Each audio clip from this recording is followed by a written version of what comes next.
I'm excited for this one. You want to crack? Let's crack, baby. 3, 2, 1. Oh, yeah. Definitely a cleaner crack than in the last episode. It smells so good. Sunday afternoon, with our glasses in our hands, the hops and barley bloom in a land of craft and cans.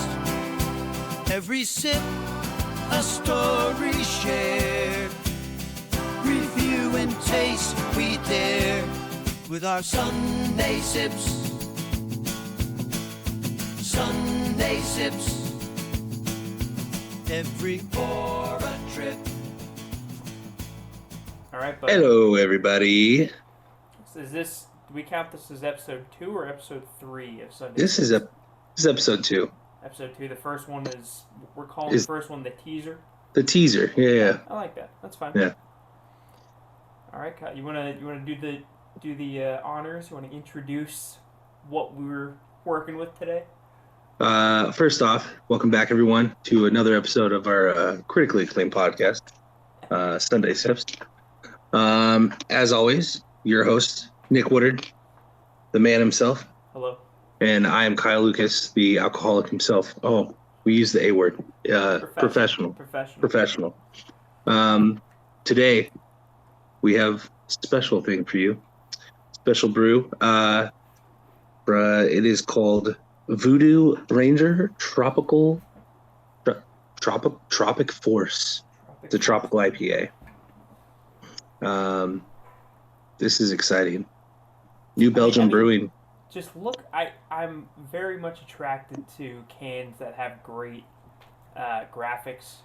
Good-looking cans. I like good-looking cans. Stuff that catches your eye. And Voodoo Ranger beers always do. These guys actually have a whole, Voodoo has a whole, marketing team. They have commercials and stuff, which you don't see a lot from craft breweries. Yeah. People like Bud Light and, Coors and stuff, they have plenty of commercials. But craft breweries don't really market that much. I don't think they need to. Products speak for themselves, but this is a very classic. I'm sure most people know the Voodoo Ranger brand from New Belgium. This I have not seen before, though. This tropical IPA from them. No, usually it's just that regular Voodoo. So this one is 9.5%. So it's got some kick to it. Not as much as the pecan beer that we had from Sierra Nevada. Yeah. That had some previous episode. Definitely had some kick. But I'm excited for this one. You want to crack? Let's crack, baby. 3, 2, 1. Oh, yeah. Definitely a cleaner crack than in the last episode. It smells so good. Getting that pour on, dude. Oh yeah. That's Woo. head there. When we were younger, Kyle, we used to think that you want to pour it with as little head as possible. I follow a couple of beer aficionados on TikTok, and they say a healthy amount of head is good in your pour because it's key. You're getting all that foam out now instead of drinking it and then it's sitting in your stomach. In the stomach. Mm-hmm. You don't want too much head. You want just the right amount of head. Yeah, you don't want. Because you still want a bubbly beer, but that's not bad. No, you're good. You're good, dude. We're chilling. Yeah. First off, whoa. The color.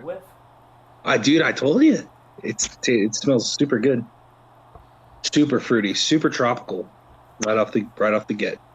The color is tropical too. That thing is. Oh yeah. That thing looks like mango juice. I like the can. The can is very.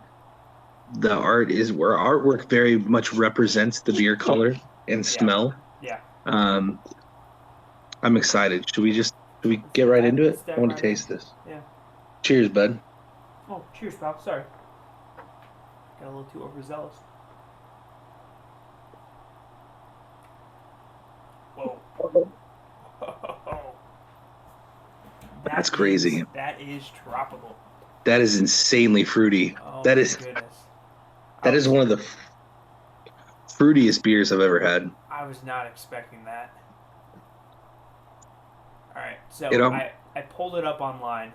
Oh, did you? New Nice. Belgium has a pretty robust website with all of their beers. Sure. And all the information on their beers. So, like we said, 9.5 alcohol by volume. Do you want to guess? Do you want to give a guess as far as the IBUs are concerned? International bitterness units, for those who don't know. Are these out of 10? I know it's out of 100. Oh, literally, just how bitter tasting is this? I mean, there's a more scientific explanation, but what I'll give it down to is how bitter is this? Right. I'll give it a 75. Ooh. I feel like it can taste. I feel like it's hard to, unless you have a beer that's super bitter or super not bitter, it's hard to really gauge where they fall on the IBU scale. Maybe this is 60. But you got to go a little bit further south. Is it really? Is it like 40? It's 33. Wow. 33. It's got bitterness on the back end, but the forward flavor is definitely fruit. It's like pineapple-y, mango-y, tropical fruit. We've had tropical IPAs before, for sure, but this one stands out as like the most tropical I've ever had. It's just, it pops at you a little bit. I think.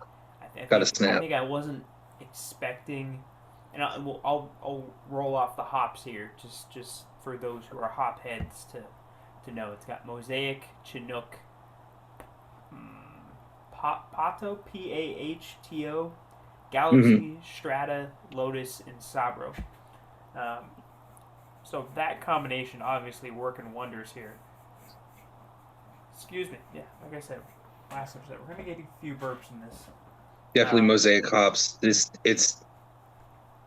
got that snap of immediately when you taste it. It's like, it's almost like just juice, like just straight like fresh pineapple juicy, type of like acidity. And then off the back end, when it hits the back of your tongue, it's like all that nice, like hoppy, standard IPA taste. I'm a fan of this. I do like this.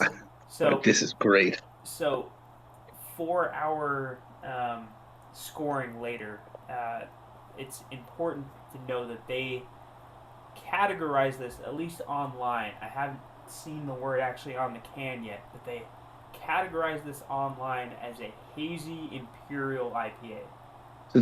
So you can see it is hazy. For sure. It's very, very unfiltered in that way. The IPA is very, very resounding. It's not too bitter. Like we were talking about, the fruit flavor masks some of that bitterness that you get from a traditional IPA. But this almost shouldn't be 9.5%. I think Voodoo, that this line tends to be on the higher side anyway. Yeah. Sure. I would actually prefer this to be like a 6 or 7%. I would say 7, like a 7%. So the regular Voodoos, you have like a few of them. You're chilling. I would want to have this tasting beverage. Like I would want this to be like, I would want to have like a 6-pack of this, on a weekend. Oh, yeah. But there's no way I could do that having it with a 9.5. Like, no. That's insane. When you're dealing with a 19.5 ounce can. Tall boy's gonna do some damage. I mean, this is actually if you're just having this like one size can at like a movie or like, hanging out in the backyard, then it's doable. But Kyle, if you're having a little Sunday sip. Oh, a little Sunday sip, yes, indeed. But if I'm hanging out, I want, like, the way this tastes is I want to keep drinking this forever. No, this is if you're sitting out on a patio somewhere on a nice afternoon and you're drinking this, it's gonna be nice. This is great. What's the tropical one from Sierra Nevada? Oh gosh, they have a tropical. It's a tropical torpedo. Oh, it is a torpedo. Yeah. That one doesn't have nearly the fruitiness of this one. I mean, I think it's significantly different than your standard torpedo. Yeah. But it does have, it is a little bit, I guess, easier on the taste buds, depending on how you feel about regular torpedo. But the tropical one kind of is a, how should I say, a little bit pared milder. Down. Yeah, a little bit milder. Milder's good. Mm-hmm. It does, like, the tropical torpedo does have, like, fruity notes. I do like that tropical torpedo from Sierra Nevada. Mm-hmm. Like, any chance I can get that, I always do, because it is pretty solid. I feel like the tropical torpedo, I feel like they're mirroring each other if we're comparing, because tropical torpedo, they give up flavor, the fruity flavor, for more hoppy profile, and this gives up the hoppy profile for a more fruitier tropical IPA. 100%. You know what I mean? Yeah. But they're both in that category, just on opposite sides of each other. Yeah, I would definitely agree with that. So I was gonna let you know here. So it's interesting how they've got their. Obviously, New Belgium does a wide array of beers. Yes. They've got the classic Fat Tire. That's a New Belgium beer. And phenomenal. A bit of a controversy around that. I don't know, like 6 months to a year ago, somewhere in that time frame. They changed the look of the classic Fat Tire. I don't know if I only like logo. I only read headlines of it, but they changed the look of the Fat Tire can/beer. I didn't even notice that. It was a very classic, like, iconic style beer. It was like if they changed Sierra Nevada Pale Ale. Yeah. And again, apologies to everyone out there. We're going to keep coming back to Sierra Nevada as our baseline, because that's home team. That's the home team. That's what we know. The home team. That's kind of our gold standard, which is a pretty solid gold standard to have. But they changed up the look of the Fat Tire, and people were not on board with that. But I mean, that's the same thing. Like, if they changed, like, the Sam Adams logo, that's not going down good. It's not going down well. That is, once it's classic. I mean, even let's, like, think about, like, domestic lagers. They changed, like, the Budweiser, like, crown. You don't do that. Don't do that. Yeah. If the Coors Light Mountains weren't on the can, don't do that. Right. I mean, at a certain point, it's an established brand. Yeah. And everybody's got their favorite. Everybody's got the one that they swear on, and you're gonna have really big zealots of the brand come out and be like, why did you change that? There's no need. But so I pulled up the article just because I wanted to, have some kind of basis for this. Yeah. It was actually a year ago now, but New Belgium debuted a rebrand of its classic Fat Tire Ale this week, and people did not like it. It's I don't hate the can, but I can see why people would be naturally upset. People as a society, change is difficult for us. Sure. Especially when it's been something that's been an iconic thing for so long. Anyways, so they've got the classic Fat Tire. They've got an entire range of Voodoo Ranger beers. They got their Voodoo Ranger IPA, their Voodoo Ranger Imperial. They got a Voodoo Ranger Juicy Haze. The list goes on and on. Mm-hmm. When we get into what we're drinking now, The Voodoo. It's a subsection of the Voodoo Ranger. Right. They have the juice. Excuse me. Where did I go? What did I just do here? Sorry, I'm pulling up the website. Because I just saw this and I thought it was very interesting. I almost see this guy as like a mascot of theirs. So we're drinking one of the beers that's part of the Voodoo Ranger Force family. Right, so the line. This is the Tropic Force. Mm-hmm. There's also a Juice Force, yeah, which is also a hazy Imperial IPA. Mm-hmm. And then there's a Fruit Force, which is a fruit punch IPA, which I feel like we gotta try at some point. I gotta find that. That's gotta be good. Also 9.5%. Dude, I'm telling you, they come out rolling, man. They come out swinging. Yeah. This is, I mean, I would imagine the fruit punch one has got to be a little more fruitier than this, but just less tropical, more like fruit snacky, like traditional fruit punch, you know? Yeah. The regular Voodoo Ranger, I swear by that light blue can, and this guy is some sort of freaking mascot for me. He drives me. Not to mention, that's kind of what I look like after a night of drinking a bunch of these. Just complete death. But worth it, because these are, I haven't drank a Voodoo Ranger that I don't like. You know what I mean? They make good beers. There's no two ways about it. I was looking at their different locations. Their home brewery is in Fort Collins, Colorado. That's what it says right here. They also have another location in Asheville, North Carolina, which just happens to be about 15 minutes away from the other Sierra Nevada location, the other brewery for Sierra Nevada. So there is. We're gonna have to keep a counter of how many times we say Sierra Nevada. It would be fun. Yes, we will have to keep a counter for that. It's gonna be off the charts. But I think we should put all these beers on a map. I think we should make like an interactive map. That'd be sick. Where we could totally do that. That wouldn't be that hard. No. But I don't know if you heard this, and I don't know how much we'll ever get into current topics and stuff on this podcast, but just because it was brought up, Asheville, North Carolina right now as is most of the southeast part of the country, is just being bombarded by Hurricane Helen. Yep.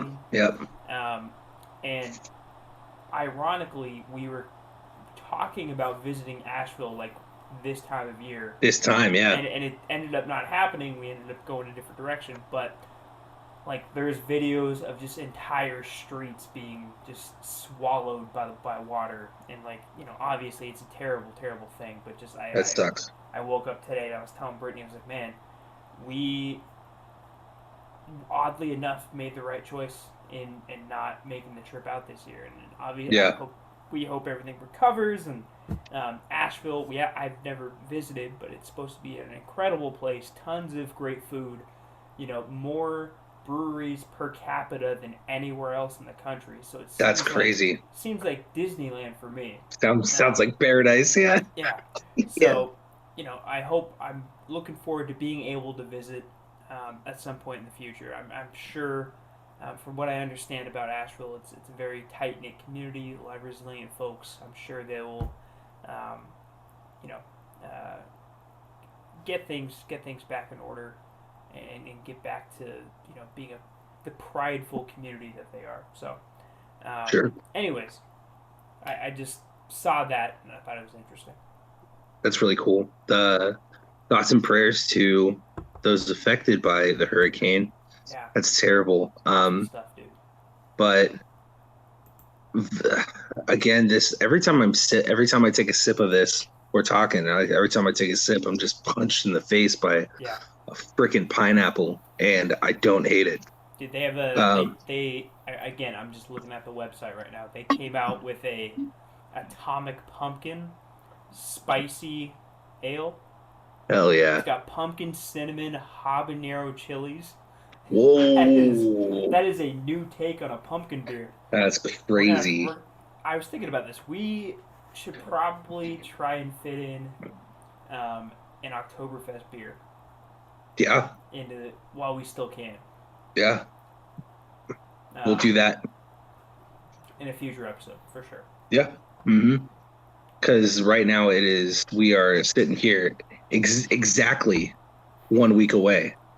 Yeah. From Oktoberfest. 1 week away. I'm excited. I'm excited. I'm excited for Oktoberfest just holds a strong place in my heart ever since the first time I went. 2018. I think so. That sounds right. No, it was when the Red Sox won. Yep. I maintain that it is the best Sierra Nevada. It's the best. How did I phrase this? Event? It's the best beer drinking experience I've had. I think possibly ever. I mean, it's just the most fun. It's the most fun you can have drinking a beer. Yeah. Everyone's there for the same reason. They're having a good time. They're listening to live music. They're celebrating, this time of year, and it's fantastic. There's no two ways about it. I mean, when it's a certain point in the night and everyone's drunk, screaming "Sweet Caroline," dude, and there's so much camaraderie there. There's so much just energy in the air, and that is fantastic.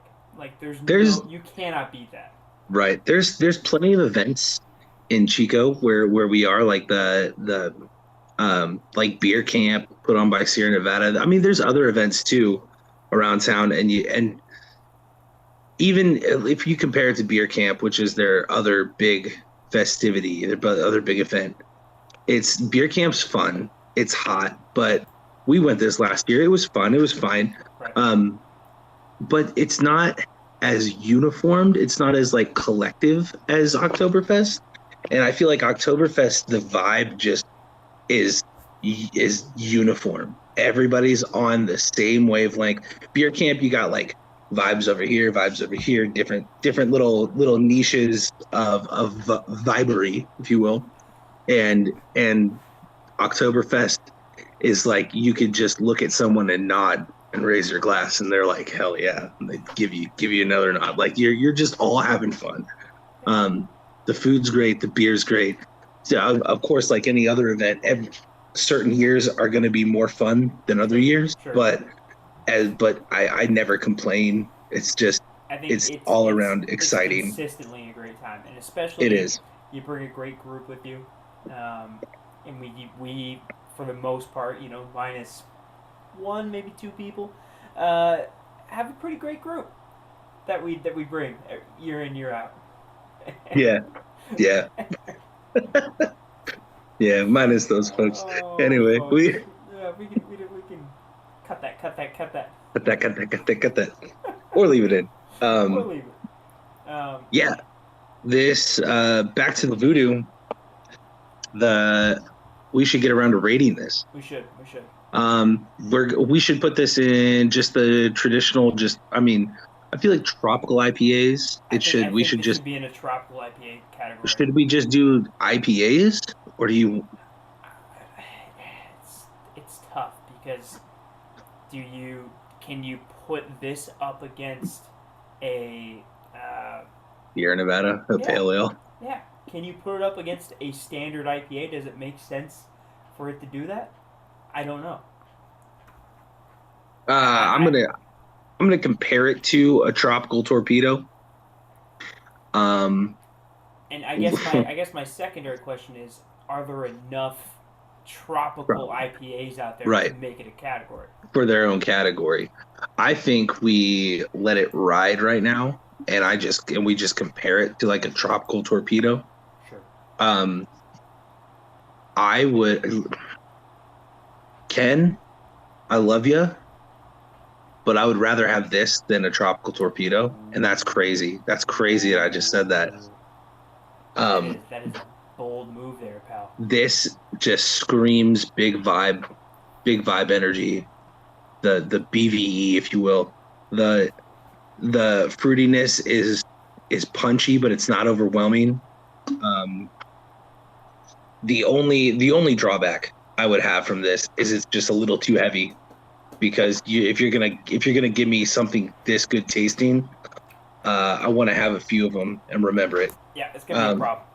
Yeah, I mean, I guess it's because it's higher, because it's like a tropical IPA that is hazy, that is unfiltered, but it's delicious. We didn't talk about this. We do get that little bit of hazy note in there too from the unfiltration, the non-filtration, if you will. Yeah. Out of 10, I would give this. If I'm saying Tropic Torpedo is that 7 remark, I'm gonna put Tropical Torpedo as like a 6. And I'm gonna give this a flat 7. Okay. Now let me put a pin in this just real quickly. Now, sure. Does this mean we're gonna actually put a ranking down for the Sierra Nevada Tropical, even though we haven't reviewed it on the podcast? No. Just using that as kind of like a benchmark. I'm using it as a benchmark. Okay. Seeing as the true benchmark is 5 is like a really drinkable beer, just like overall. Anything under a 5 is something that I don't want a second one. That we couldn't recommend to someone else, saying, right, hey, you should try this beer. Right, and then everything up to a 7 is just like, I'm not depressed if I get handed this again. You know what I mean? And then everything beyond a 7 is, I'm actively trying to look for this. You know what I mean? If I'm going to a fridge, right, where's the second one, right? And you know what? In that mindset, I would give this a 7.5 flat. I'm gonna level with you. Yeah. That's exactly where I was. 7.5. I was exactly at a 7.5. Like, it's I was good. Like, I feel like that's the right range for this to be in. Like, right. It's a very tasty beer. It's not a beer that I'm gonna have more than a couple of in a sitting. Right. And I think that for me, like, you know, if I'm you know, hanging out, I like to have a couple. And this, I couldn't have a couple of these. Like, it just, and it's not even just the ABV. I think it's so tropical. I think that after you knock out one of these bad boys, are you gonna want to go back to more of that, like, really punchy in the face tropical notes, which are really exciting for one of them. But I think if you're going, you know, multiple, I think it makes it a little tougher to you know, keep getting those bad boys down. So I think if this was like a 7%, I would be giving it more like an 8. I think 100%. Just because of just the availability of this to drink. Nick and I like we are boys that like to toss the bags around the backyard a few times.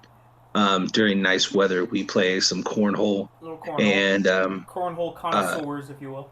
I'm going to tell you right now that we can start with one of these, and if we have any more than 2, bags will not be hitting the board. It's going to be some low-scoring affairs. Bags will be missed. It'll be a long game, if you will. I do recommend this, though, on if this was like a traditional 12-ounce can, right? Just a regular can. And I think they do sell them in 12-ounce cans. I think just they for have our to. Purposes, we got the big boys. If they were the single cans, I would recommend this for, like, if you have a few of them, for like to kick off your night, because it's like great flavor, great alcohol volume for that first one, just to get you going, and then maybe you switch to something lighter. But as like a traditional like first beer, this is great. Oh, yeah. This is phenomenal. Oh, 100%. Looks like we are running out of time on our. Good, because I ran out of beer. We don't have to leave just yet, but we should start wrapping this thing up. Yeah. So you are giving it 7.5? I'm in lockstep with you, brother. For Hell yeah. slightly different reasons, but the same score. Sure. Just for reference point, I pulled up the Tropical Torpedo from Sierra Nevada. Yeah. 6% ABV, so a whole 3.5% less ABV. Do you want to guess IBUs? Now, reminder, the Tropic Force, the Voodoo Ranger, is 33 IBUs. I'm gonna stick around 50. Little lower. 45. I'm just gonna throw it out there because I do think IBUs is such a hard thing to guess. Sure. 35 IBUs. It's 35. It's right there with the Voodoo Ranger in that same range as far as bitterness is concerned. I also don't think I've had a tropical torpedo since we've lived at the Wysong house. We'll put it on the list. Or since I've lived at the Wysong house. We'll put that puppy on the list. We'll yeah. We gotta get that. I don't know if I've seen it. I've had to have seen it. Oh yeah. Yeah. It's been in my beer fridge in the last year. No way. It for sure has. Oh, you know what? It for sure has. So they're doing. Sierra Nevada's going big on cans. They've been big on cans for a long time, but they're making an extra effort on cans. Yeah. So more recyclable. You're probably thinking of the bottle itself, which has a very tropical look to it. The light blue. Correct. Right. The can itself is orange. It's got a sun and some palm trees, but it doesn't look like your bottle would. I have had that. I've definitely had that recently. Yeah. Then. Yeah. But okay. Voodoo Ranger Tropic. Another one in the bag. Tropical IPA. That is a 7.5 across the board. Good. Which, I mean, that's a great score. That's a great score for a beer. It's a great score. Listen, we're probably gonna do more Voodoo Rangers in the future. We've talked about this on this podcast. I don't know if this guy has a name. If you saw him on the website, if they've named this dude, but this is Vince the Voodoo Ranger for me now. I've named him. And you know what? This just speaks to the 9.5 flowing through my veins right now that I'm naming this guy. His name's Vince. If anyone knows his actual name, if he does have an actual name, hit us up. But until then, this is Vince the Voodoo Ranger. I think it fits. If it's not his name, it could be now. Dude, it's got to be a V. It fits. It's a good. He also goes by Vinny the Voodoo Ranger. Oh, Vincenzo, cousin. Vinny. Vincenzo, cousin Vinny. Yeah. I love it. Oh yeah. I love it. Good beer. I like it. Good beer. Okay. That is it for this episode of Sunday Sips. Kyle, you want to play us off? You want to give us a little something or what? It has once been said that a man without the sauce is lost. But that same man can be lost in the sauce. Never forget that. But until next time, drink up, have one for us, and we'll have one for you. Cheers, buddy. Cheers. Citrus to dark night, we unravel flavors lore. Mosaic dreams take flight of IPA sing we adore. Raise a toast to what's new here in the world of craft beer with Sunday Sips. Sunday Sips. Every pour a trip with our Sunday Sips.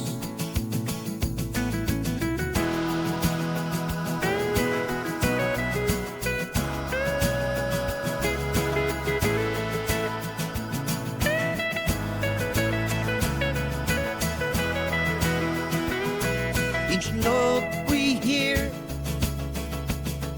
as we sip and cheer. Craft beer's near. Sunday's treasures clear with our Sunday Sips.